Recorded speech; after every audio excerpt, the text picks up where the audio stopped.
Being able to offer unique services, I think, is really important. 20 plus years ago, practicing acupuncture and herbal therapy and having studied physical therapy, those things were really unique. They're not very unique today. So I think it's important to figure out like what's unique? What can I do to set myself apart? And luckily the veterinary field is always changing. We have all this progress. So I think there are opportunities to learn new techniques and skills that you can offer to set yourself apart. Hi, guys, and welcome to the Housecall Vet Cafe podcast. I'm Dr. Eve Harrison. I'm a full-time integrative concierge housecall veterinarian in Los Angeles, and I help other vets to build their unique mobile practices on their terms. This podcast is for and by housecall and mobile veterinarians, so it is meant to give our community a platform to connect, to share our stories, to lift each other up, and to support each other. Most of us work solo as lone wolves, right? So for me, it's been really powerful to be able to physically hear the voices of my colleagues from all over the world and to get a chance to feel that we truly are part of a community of very real other human beings who get it. While you may be alone in that little bubble of your own vehicle when you're on the road seeing patients, I welcome you to join our community by tuning into our own podcast when you're on your way to your next house call. Whether you're a super experienced house call vet with 30 years of experience, you're a brand new prospective house call vet just looking to get started, or you're house call curious, there will be something for you in this podcast. Each episode, you will hear interviews from other mobile veterinarians just like yourself who are doing unique and innovative things, vets who are sharing their stories, their struggles and challenges, and you can also look forward to hearing valuable information and perspectives from specialists and experts outside of our micro niche. And finally, if becoming a house call veterinarian is something that you've been thinking about exploring, or you're looking for some extra support getting your own mobile practice to feel more profitable and sustainable for you, check out the information in the show notes about my course and our above and beyond supportive private community for members only, plus our monthly group coaching sessions within the House Call Vet Academy. You can also check out my free public Facebook group, which is also called the House Call Vet Cafe, the same name as this podcast, and which is a warm and cozy community for mobile vets to support each other in professional and personal development, in creative entrepreneurship, and in friendship. So thank you guys for spending time with me today. Let's dive into the episode. Hey everyone, we have a super fun guest today, and I'm really excited for this interview because we've been trying to schedule it forever and we finally got our shit together. Today we have Dr. Ronit Berdugo with us. She is a 2001 Ross University graduate and also a 2022 House Call Vet Academy graduate. Whoop whoop. She had a house and boat call practice in the Florida Keys from 2005 to 2022 called Island Paws of Key West. She also worked part-time picking up relief shifts at the Florida Keys SPCA. She traded the mountains for the ocean in 2022 when she moved with her family to Steamboat Springs, Colorado. She currently is a relief vet for the Routt County Humane Society and has a small house call practice called Pampered Pet Home Vet, www.pamperedpethomevet.com. Lastly, she is a part of a new business called the Veterkin Society, which seeks to provide resources and savings to every vet. www.vetterkin.com. So welcome, Dr. Ronit. I'm so glad you're here. Thank Uh, you, Eve, for having me. yeah. I'm excited to be here finally. Yes, we made it. All right. So I'm going to ask you the question that I always ask. What is your favorite snack to eat in the car when you're on the way to your house calls? Probably just coffee. Okay. Keeps All me right. going. Hey, that's not what you mentioned to me before. You admitted some bad snacks before. Variation of what you just asked me. Okay, so, like, my embarrassing things that I might eat in the car are Dairy Queen or chocolate bars from the gas station, and I will throw out the wrappers before I go into the house so nobody knows. Oh my God, that's hilarious. Okay, now it is finally out in the open. I was like, you have a dirty secret. I'm not letting you get away with this just because we're on the air. Okay, I can empathize with that because one of my dirty secrets is I often get gas station like ice cream bars. And oh, it's a problem. I've never really mentioned this before publicly, but now it is known. So you're in good company. Nice job.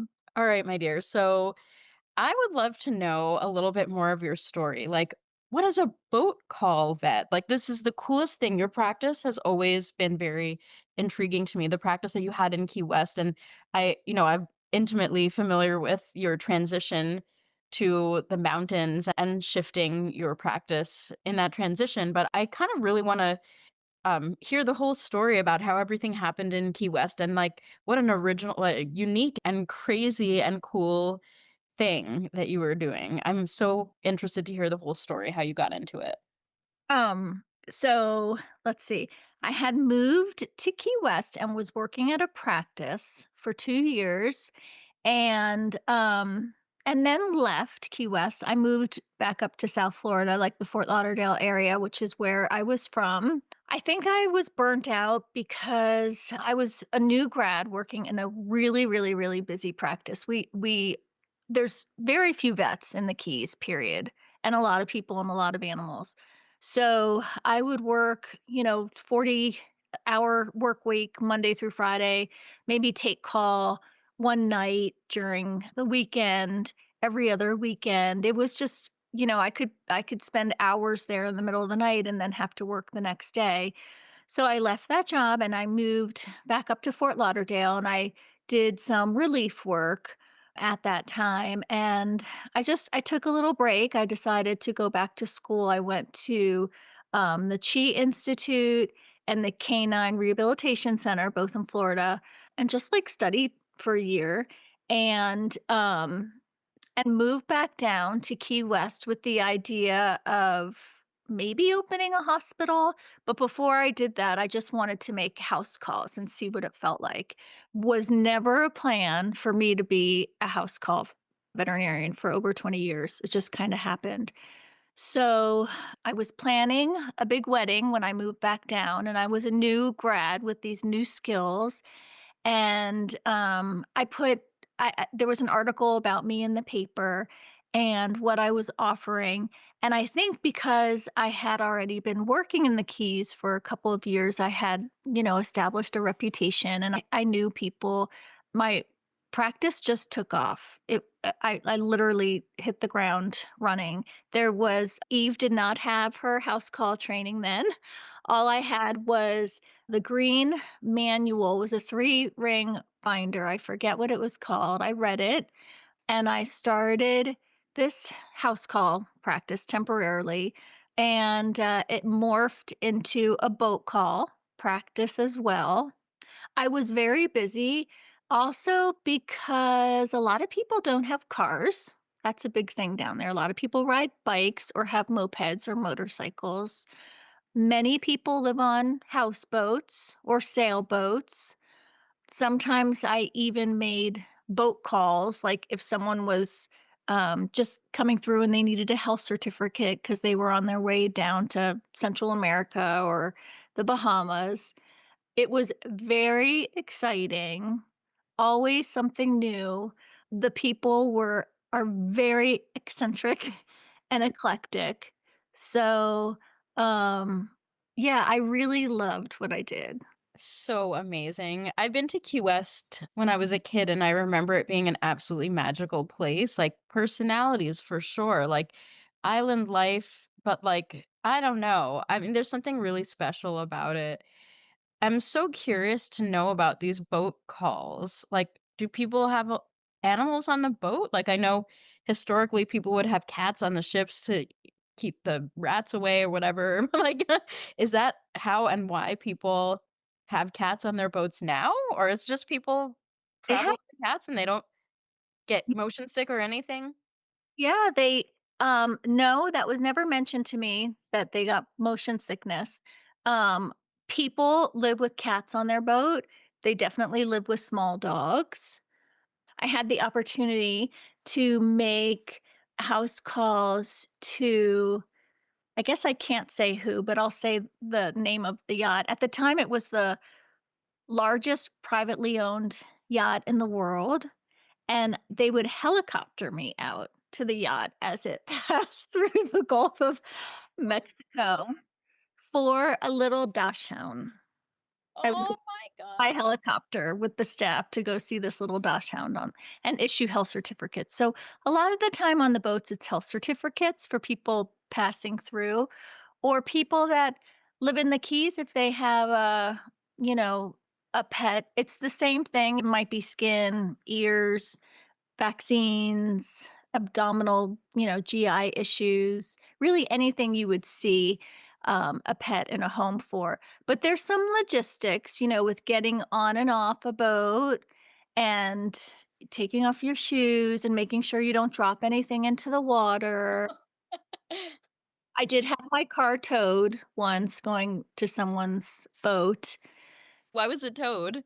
It was just not in the parked in the wrong place, or Told me I could park in the parking lot. It was a little French bulldog puppy. And we had a great appointment, and they told me where to park, and then my car was towed. Oh. I live nearby, so it wasn't a big deal. But that house call cost me. Oh my god. That's I mean, getting a car towed is, like, hundreds of dollars. It's like, hmm, damn. It's so, so interesting. I think it's also just, like, fascinating since you said I hadn't even thought about it, but you've been a house call vet for over 20 years. That is magnificent. And you have been a house call vet in a variety of contexts now and different demographics and different locations. And it's just so interesting your perspective and your experience and how it just developed so organically. I'm very curious if you wouldn't mind sharing what is practicing in Colorado with your small house call practice like compared to how it was in the Keys? Well, it's certainly not as exciting.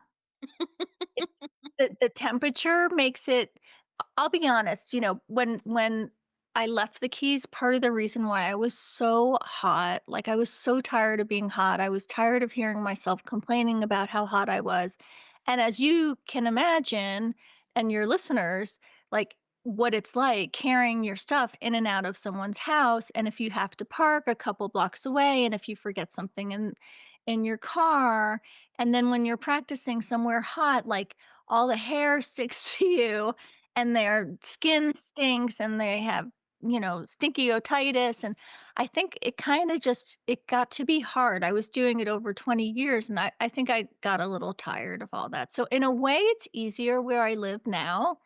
We don't really see because of the climate and the altitude, the flea allergy, dermatitis, and yeast otitis, and pododermatitis, and all these stinky, sticky skin conditions.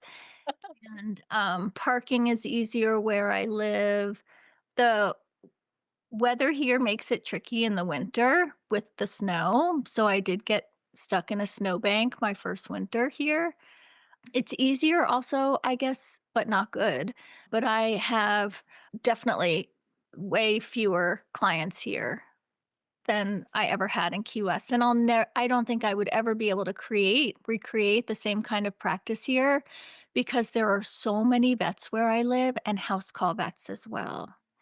And also I offered services that were very unique where I lived, and here the things that made me unique there are not unique here. Mhm. Yeah, that makes a lot of sense. I am wanting to actually jump to a question that I was going to ask a little bit later about if you had any advice or thoughts for people who are either starting a house call practice or maybe moving and starting over again. And I know that you had some really unique advice about uniqueness. And since we're kind of on this subject, I'd love to hear your thoughts about that and any other thoughts, ideas, wisdoms you might like to share with other vets who may be going through similar things that as to what you've experienced. Well, Eve, I know that you've made the recommendation many times about working part time in a practice or being a relief vet. I definitely recommend that as well. So I worked part time, like 1 day a week for a few hours at the SPCA in Key West when I lived there. And where I live now, I'm actually working 3 days a week. So that definitely helps establishing yourself in the community. That way, you're able to build trust around your name. That's really important, especially when you're going into someone's home. And then being able to offer unique services, I think, is really important.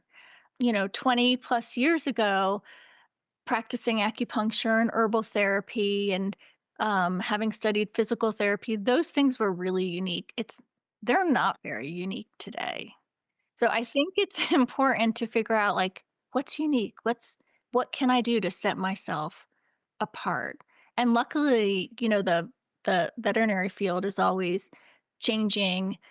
We have all this progress, so I think there are opportunities to learn uh, new techniques and skills that you can offer to set yourself apart. None are really coming to mind.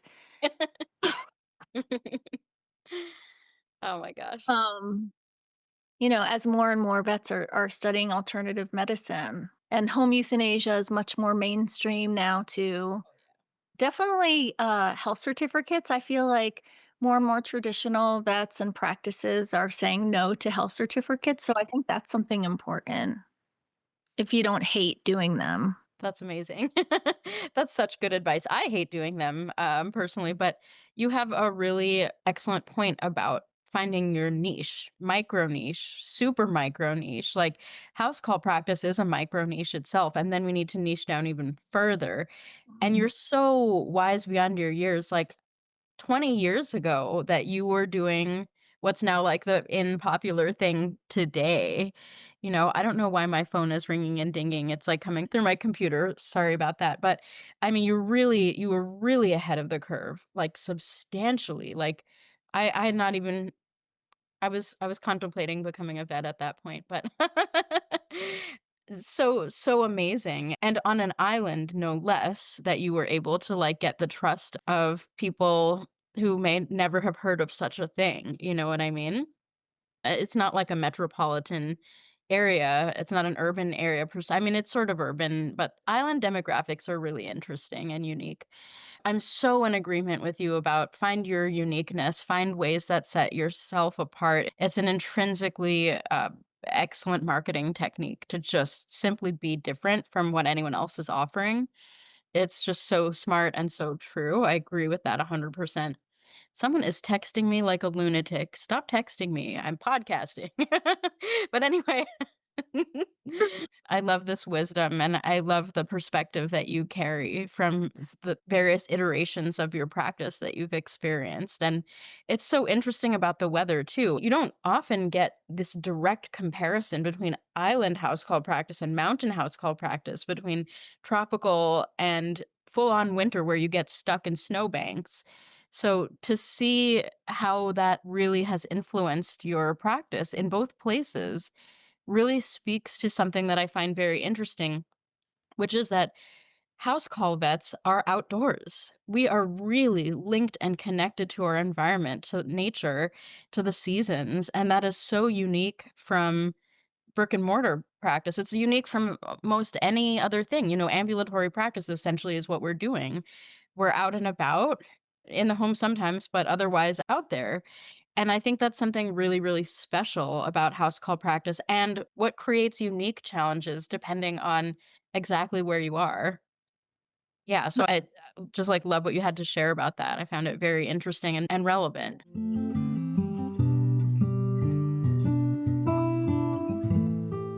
Hey everyone, Dr. Eve Harrison here. Whether you are a solo mobile vet feeling the weight of isolation, or whether you're struggling with boundaries or issues with your current client base, or if you're in the early stages of starting your house call practice and you're struggling with analysis paralysis and decision fatigue, you're trying to get enough patients into your practice to be able to start paying your bills, or you're someone dreaming of breaking free from the corporate life or your clinic life, but you're afraid to make the leap. Well, if you're any of those things, I totally see you. I know what it's like to eat lunch in your car while catching up on charts, to question if you're charging enough, to wonder if you can really build a sustainable mobile practice without burning out, and even know what it's like to wonder if the house call practice that you've already built with your blood, sweat, and tears is something that you can even keep going with, given how burnt out you might already be. But I also know that it's possible to thrive beyond your wildest dreams as a house call vet. And I know this because I've done it. And that is why I'm so excited to announce that registration is finally open for Our fifth annual House Call and Mobile Vet Virtual Conference, February 7th and 8th, 2026.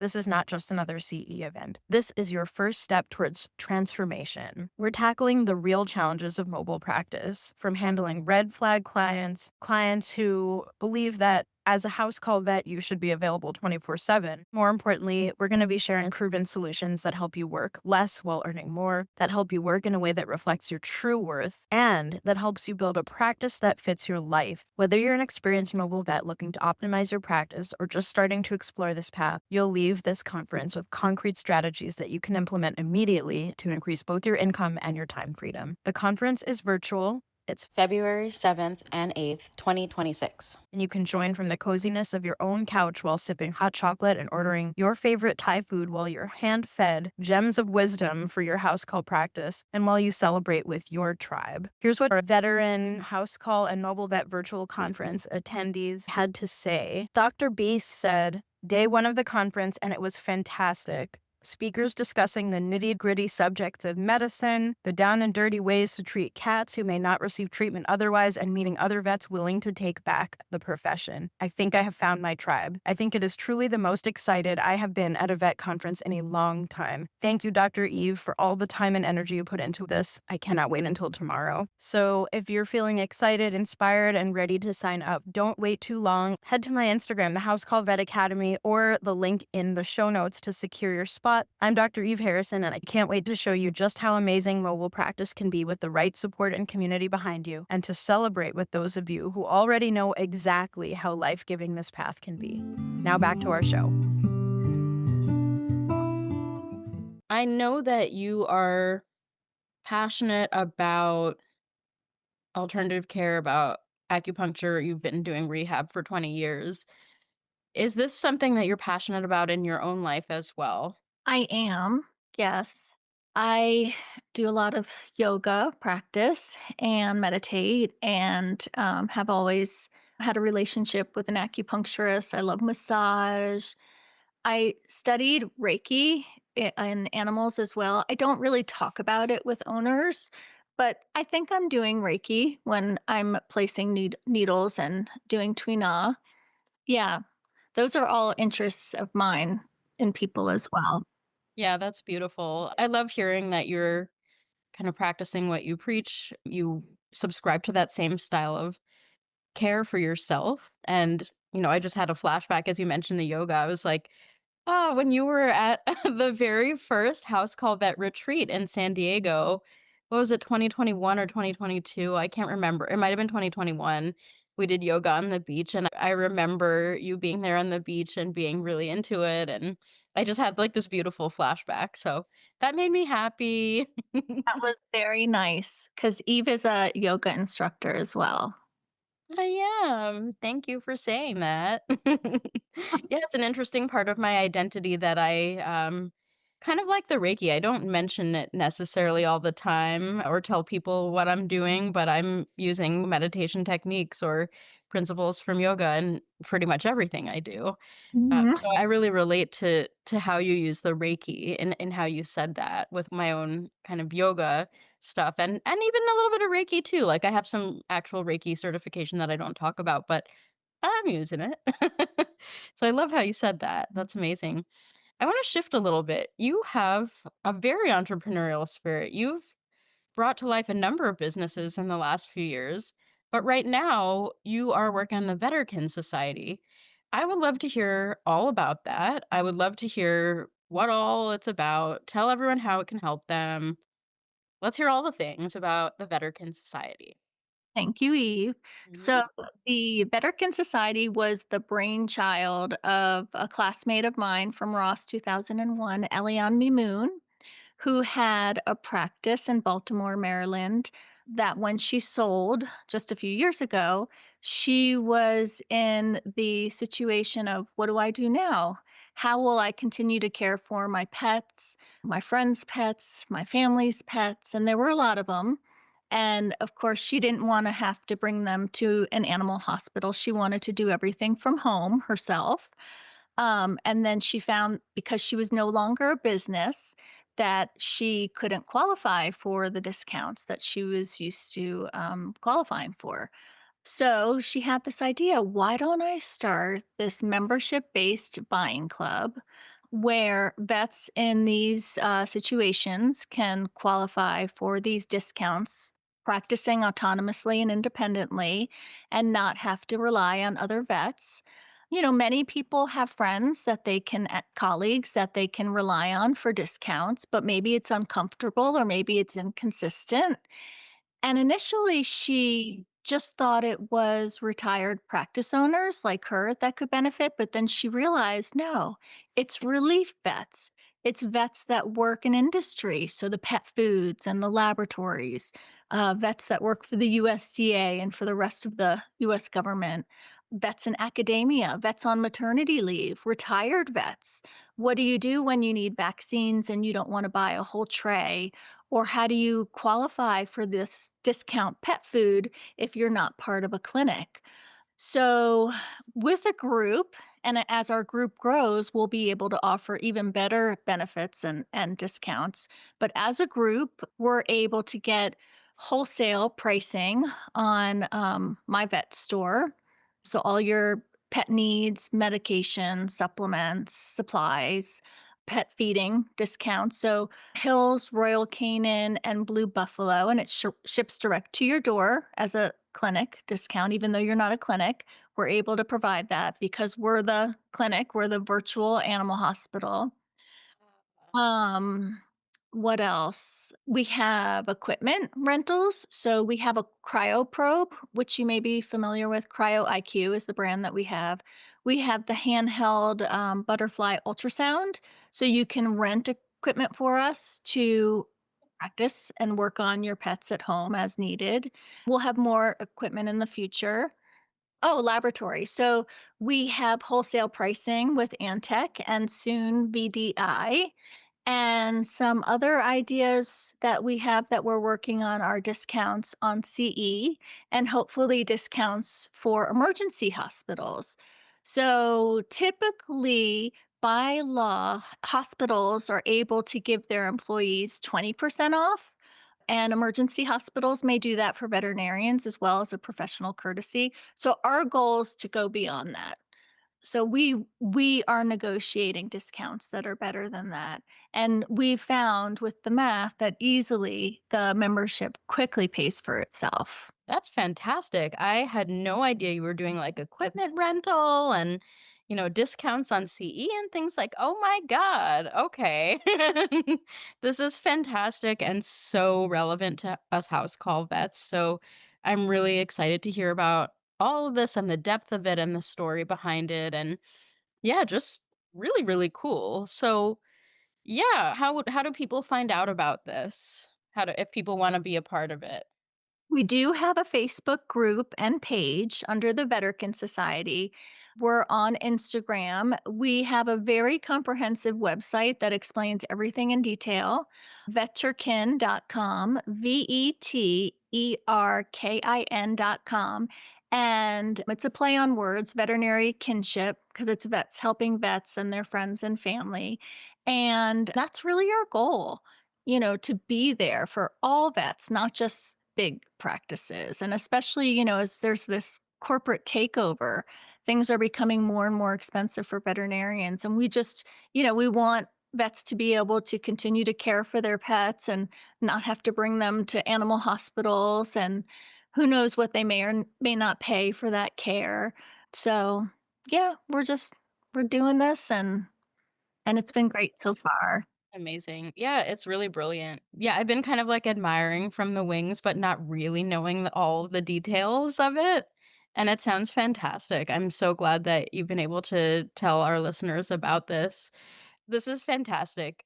I'm kind of like interested just to see if there's anything else that you'd like to share with folks, either from your perspective as a house call vet or from your involvement with Veterkin or just anything that you want to share with the veterinary community that feels important for you to say. I would just love to hear what's on your mind here. Well, I found that the House Call Vet Academy training was invaluable. It was really outside of my scope of anything that I had studied or learned or practiced, and it was really a great resource. So I definitely recommend that because I know I made things a lot harder for myself than I could have had I had that training first. So I do recommend that. I also want to mention that the Veterkin Society can, again, benefit friends, family.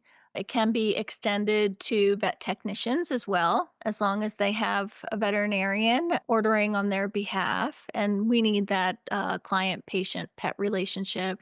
We have an online portal where all the records are stored and kept neatly. So vets are notorious for being late on vaccines and not having soaps. And so we help you get all that figured out. And that's really it. I just wanted to reiterate, Eve, what you always say about getting yourself out there and forming a relationship somehow with the community, being creative, and also using that same creativity to think about what you can do as a house call veterinarian that sets you apart. And you're very unique, Eve. Oh, You thank look you. easy. You as well are a rare bird in the best possible way. I love it. Well, thank you so much for speaking with me today. Before we close up the episode, I'd love to ask, and you may have already answered it, but no, I don't think you did actually. What is your favorite beverage? What would you like to order while we are here in the House Call Vet Cafe? Alcoholic or non-alcoholic? Oh, let's do one of each. So, I love a cappuccino, no sugar in my coffee, and my drink of choice lately has been a spicy paloma with mezcal. Yeah. Like Ooh, I love it. Oh my gosh, that's so good. I have like kind of more recently acquired taste for mezcal, but now I'm like really into it too. So I hear that. That sounds delicious. Yeah. All right, my dear. I'm so proud of you and everything that you're doing. And it's been so nice to be able to catch up with you. And I can't wait for our next chat. And I'll catch you on the interwebs or wherever. Maybe I'll see you. I know. I'll see you at the next Telluride Festival, Mushroom Telluride Festival in Colorado. great. Aw, good to see you, Eve. Thank you for having me. You're so welcome. Thank you so much for listening to this episode of the House Call Vet Cafe. If you enjoyed this episode, then hit the subscribe or follow button on Apple Podcasts, Spotify, Google Podcasts, YouTube, or wherever you listen to podcasts so you never have to miss an episode. This podcast is made specifically for you, so don't be shy if you'd like to reach out and let me know your thoughts on this episode. You can find me on Instagram and Facebook as the House Call Vet Academy, where I also share more valuable content. If you're interested in learning more about consulting for house call vets or the House Call Vet Academy online course and community, please click on the link in the show notes. Have an amazing rest of your day, and I can't wait for you to join us for our next episode of the House Call Vet Cafe.